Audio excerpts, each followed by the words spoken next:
Welcome to Coleman Report Live. I'm Bob Coleman. We're talking Main Street and the small business lender who helps it grow. Delaney, Lance in the house. Welcome you two. How's school going, Delaney? Well, it's only been a week, but it's been going great. I'm very excited and happy to be in the program I'm in. Very good. Hey, we have a lot of news today. Let's get into it. Davenport, Iowa. This is a fascinating case that came out a couple months ago, but I wanted to revisit it, Lance and Delaney. And there's something, when we talked about it briefly, but I want to go more in depth. This really bothers me, Lance. Oh, yeah. And I'd really love to have your ideas. This lady, Susan McLaughlin, what did she do, first of all, Delaney? Tell us. Well, just to give a quick summary of the entire scheme, there were 3 bank executives who committed fraud to obtain SBA guarantees on loans. They ended up resulting in losses of, I think, about $4.5 million to the SBA. But these bank executives essentially ordered Susan to change things like the payment histories to ensure that they can apply for a guarantee on these loans or get new loans. And so she just kind of supported the scheme. Lance, but she had the title of vice president. Yeah, and of course the problem with this is when you sign the form 1920, you're certifying that all the information you submitted with your application is true and correct to the best of your knowledge. And She signed the form, Delaney. Do we know that? I don't remember if she did or not. Well, I guess that is not explicitly stated. Yeah. I know she did comply with altering the loan payments. So Well, let's I'm go not ahead. 100% sure. Yeah, let's tell us about the story. Go ahead. So this happened. Yeah, this happened several years ago. But go ahead. Tell us what. Valley Bank's out of Iowa. Go ahead. So there were 2 loans that were really the focus of this case, one of which was a Florida company. It was for about $4.6 million. This borrower was already a guarantor on 2 separate loans that were in default. And they wanted to submit a new application for this $4.5 million loan, but they changed the name on the application so that it wasn't the borrower's actual name, and they also did not include any credit history with this name. Lance, the big red flag is right there. Refinance. yeah, anytime there's refinance of same institution debt, you're going to have to provide a payment history. And that payment history has to show current payment or on-time payments. And sounds like they did what has been done in several fraud cases, one in particular that Delaney covered earlier in the year and Joe covered, the Carrie Agee case. But, falsifying information on a refi, payment history, or changing the name of the borrower to circumvent SBA's review, both big red flags. Let's go on the next slide, Joseph. So go ahead. Delaney, you mentioned there was no credit history. What else did they do? Yes, so one of the bank executives ended up saying they need to rewrite the loan documents and put them all under this fictitious name and make sure there were no delinquent payments on the documents to ensure its eligibility or approval. Next slide, Lance. I call these checklist bankers. They're all they're doing is going down the checklist is, hey, this is how we can get it done without thinking big picture. Maybe that's not such a good idea. So Well, the problem. Go ahead, Lance. The problem, Bob, is when you're underwriting a loan and trying to get it approved. Yeah. First of all, you should never falsify documents or try to circumvent the system to get somebody approved that shouldn't be. But ultimately, when there's a default on an SBA loan and the guarantee purchase is submitted, all the dirt's going to come out at that point. And as you can see, it did default, and there was a balance of $2.1 million. Next slide.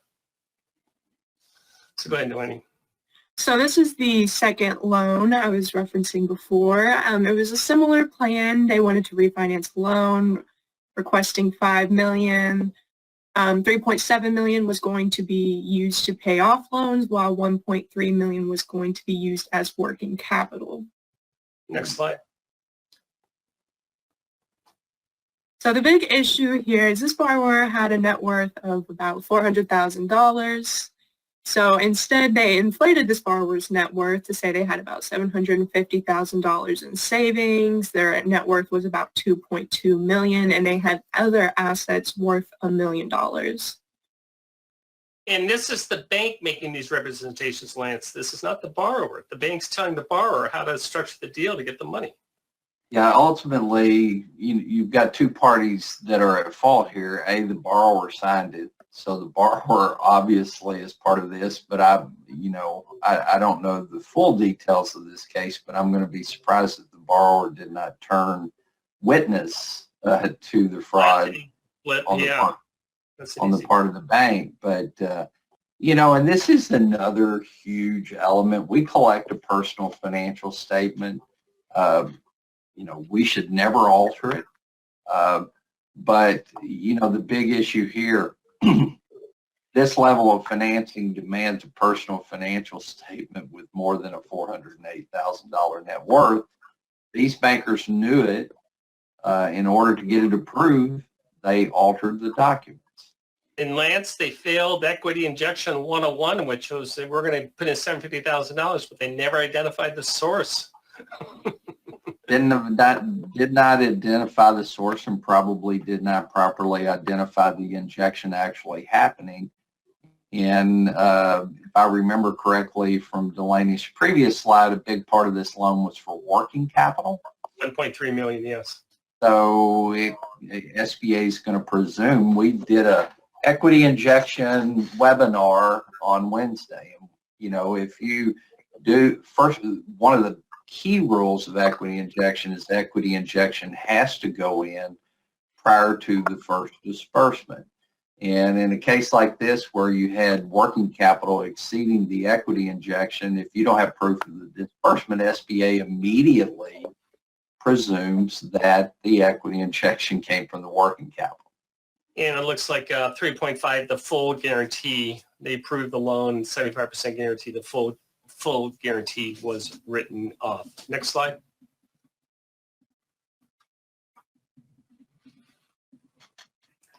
Oh, it's just somewhat different. Let's go to the next slide. Okay, so this is one of the members of this fraud. Okay. Right. I have a couple different references here, so let me go through this. One of them received a 3-year term of supervised release along with a 14-month sentence and has to pay $4.5 million in restitution.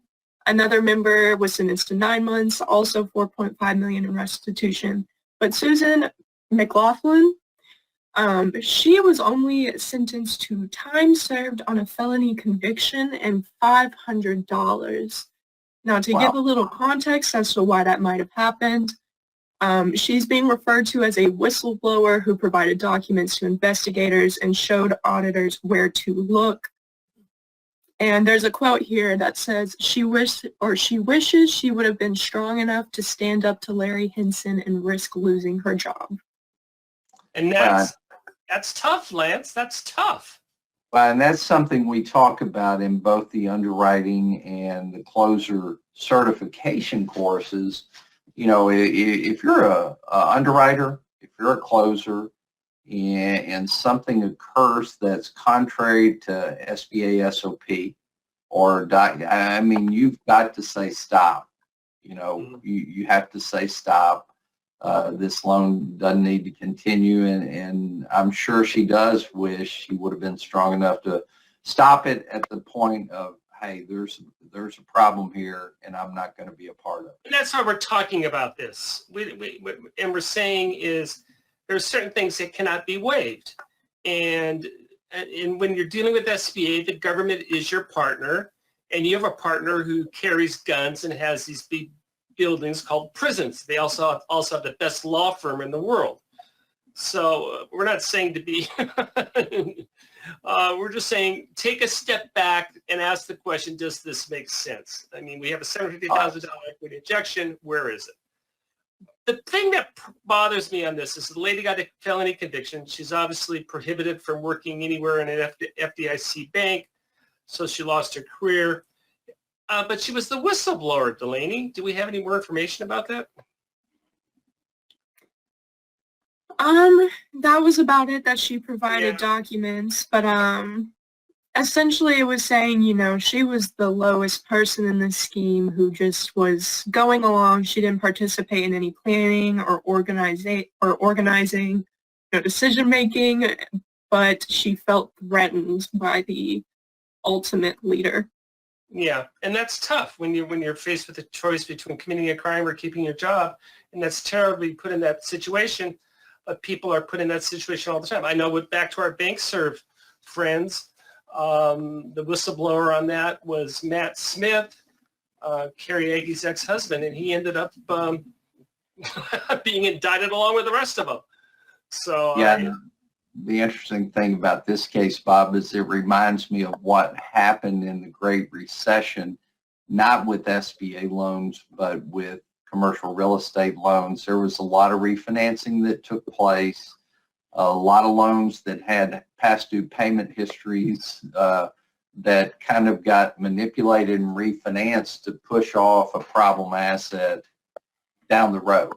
And you know, that sounds like the motivation here, that you've got a borrower that has an existing loan, they have a poor payment history, and you know, this is one of the caveats in the SBA SOP 50-10-6. A banker, SBA lender's not supposed to try to shift risk to the agency.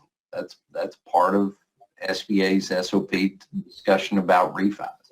yeah, well, there were a lot of errors at this. Number one, they attempted to shift risk from the bank to the government, which is a no-no. Number two, they failed to properly, they represented $750,000. That wasn't there. There was no documentation for that. They represented that the client was of current in the loans, and that wasn't there. And when you're talking about debt refinance, those are going to be scrutinized highly, because again, we go back to this old storyline. Just because we package it up and put lipstick on the pig, does that really mean that they're going to get religion and they're going to be able to be good citizens from here on out? And a lot of times, no. And it reminds me some of the BankServe case where you got a refinance opportunity, you can't get it done under the current SOP, so change the name of the borrower. Which I just want to add, actually, this person was outside of the bank, but a part of the scheme and helping lead some of the other bank executives. Michael Slater had founded Vital Financial Services, who was involved in this, and he actually had worked at BankServe during the time that BankServe was being investigated. He was involved in originating SBA loans during the time period charged in the Indiana indictment. So while we can't make any assumptions, I know, and we're not. We're letting it drop. Joseph, do you want to tell your story about that when you went to one of the conferences? You want to let it lay low? Let it lay low. Speaking of BankServe, we got a tip. Delaney, what was the tip? well, there might be a little more movement in the case. I think potentially some new players, so we'll have to see what we can find. I'm not going to tell you who the tip was from, but let's just say there's a reason why when BankServe was served the original warrant and the FBI showed up, there's a reason why there were cameras waiting for that. Anyway, so again, I'm bothered with this story, Lance. Do you think Susan McLaughlin fair shake? Tell me. Honestly, this one has problems in a lot of different areas. Quite often when you see SBA loan fraud, you see them make mistakes in one area, but you've got falsified documents, you have changing the name of the applicant, you have falsifying equity injection. I mean, you can go down and list multiple areas where this was a problem. And the one thing I want to bring out in this case that I want every SBA lender to know, SBA doesn't expect us to be perfect. They expect us to follow the SOP as best we can. But the ugly part of loans usually doesn't come out until the loan defaults and the guarantee purchase is presented. Yeah. And when SBA pays the guarantee, it's not over, guys. There's 2 additional levels of potential review. There's something called an IPERA review that SBA does to evaluate whether they made improper payments on the guarantee. Problems with a loan like this could come out during an IPERA review. In addition to that, when the loan's over $2 million, and the guarantee purchase occurs, high probability the Inspector General is going to pick that one up and review it as well. So, making these kinds of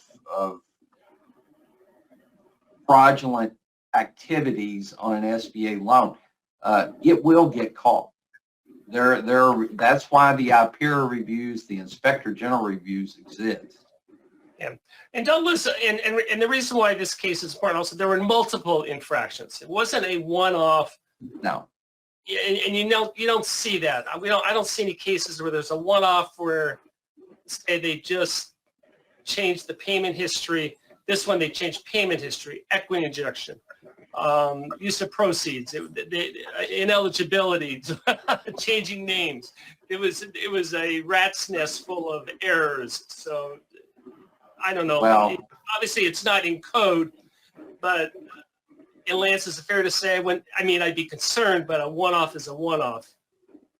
Oh yeah, and the moral of this story is be a good SBA citizen. There you go. I should hashtag that and follow the SOP.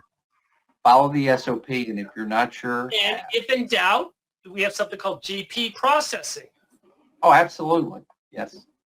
Yeah. So anyway, don't want anybody to lose their sleep. Hey, Lance, this is pretty cool. We just came out with our Coleman Report 500. Order by next week, and you save a couple $100. We've changed it up. We have 5 years going back, and we have, Joseph, you have the next slide on that? We have lender performance ratings. We have their delinquency rates. We have percentages of the portfolio in terms of NAICS codes and franchise codes, percentage PLP, percentage SBA Express, small loans, large loans. Do you have that second slide, Joseph, or are we? No, yeah, that's Okay, but we have a ton of data that goes back for 5 years, not every top 500 lender. So if you'd like to see where you rank and you'd like to see your competition, take advantage of that. The order form is there in the box. Just fill that out and email it to us or fax it to us or just pick up the phone and call us. We'll take care of it. Real quick, Lance, elevator pitch on Wednesday. Why is this important? Well, guys, of course, the economy's tough. We've had interest rate increases. Small businesses are stressed. So understanding how to do a proper SBA workout is critical on the servicing side of your SBA loan program, and understanding how to effectively use deferments. I'm sure most of us have gotten requests from small business borrowers for payment deferments recently. So we're going to cover how to properly develop a workout. Bob, I've used it throughout my career. And honestly, using the SOP's guidelines and developing a workout has been very successful in helping borrowers to become a performing SBA borrower. Joseph and I will be out on Monday. It's going to be the all Sexton show on Monday. Delaney and Lance, make us proud. Bob, does that mean I can do my intro music on Monday? No. Delaney, you're in charge. Make sure you. I got you. Delaney will be the adult in the room. Very There good. we go. Thank you all for joining us today for Coleman Report Live and for supporting America's Main Street, one entrepreneur at a time. Have a great Have a nice week. weekend. Thank you for joining us today for today's episode. If you like today's content, hit that subscribe button to subscribe to our channel and click that bell icon to get notified about our latest videos. Thank you again for joining us today and for supporting America's Main Street, one entrepreneur at a time. Catch you next time.